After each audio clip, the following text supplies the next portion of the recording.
بسم اللہ الرحمن الرحیم۔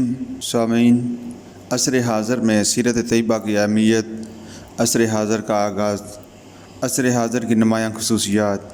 سامعین، جیسا کہ ہر تاریخی دور کی کچھ نمایاں خصوصیات ہوتی ہیں، بلکہ بعض دفعہ ان خصوصیات کی ایک اعلیٰ اور سب خصوصیات پر مشتمل ایک بڑی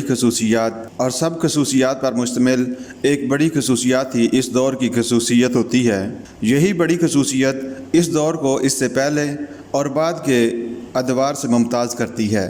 اس لیے اس خصوصیت کی بنا پر مورخین اس عہد یا دور کے آغاز اور اختتام کا عرصہ مقرر کر لیتے ہیں۔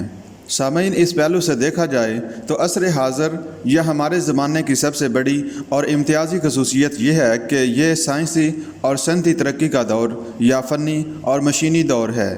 سائنس اور صنعت کا وجود یوں تو ہر زمانے اور ہر معاشرے میں کسی نہ کسی درجے میں رہا۔ انسانی تاریخ کے طویل ادوار میں مختلف تہذیبیں اور قومیں اس میدان میں ایجادات اور انکشافات کا اضافہ کرتی رہیں، مگر جب تیزی اور وسعت کے ساتھ سائنس، مشینی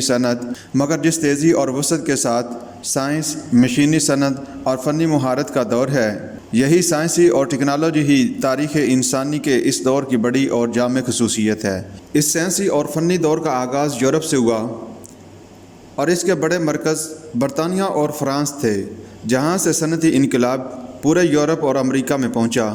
یوں تو صنعتی مشینوں کی ایجاد کا سلسلہ خصوصاً کپڑے کی صنعت میں 18ویں صدی عیسوی میں شروع ہو گیا تھا، تاہم انقلاب میں سرعت اس وقت آئی جب اسی صدی کے آخر پر سٹیم انجن ایجاد ہوا، اور خصوصاً 19ویں صدی عیسوی کے آغاز میں جب سب سے پہلے سٹیم انجن کا استعمال ریلوے میں ہونے لگا۔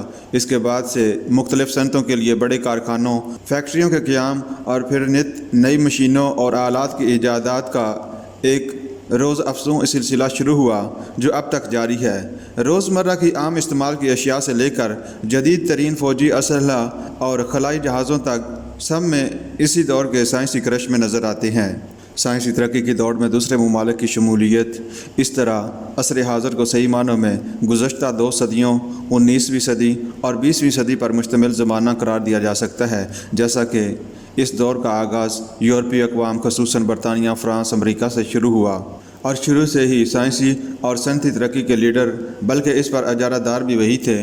اب بھی اس میدان میں برتری ان یورپی اقوام کو ہی حاصل ہے۔ اس دور میں شامل ان کی تقلیدی امداد اور شاگردی کی بدولت ایشیائی اور افریقی ممالک سے بھی بیشتر اب صنعتی اور سائنسی ترقی کی اس دوڑ میں شامل ہو گئے۔ بعض تو اس میدان میں کئی لحاظ سے یورپ کو بھی پیچھے چھوڑ گئے ہیں، مثلاً جاپان، اور بعض ممالک ابھی گھٹنوں کے بل چل رہے ہیں۔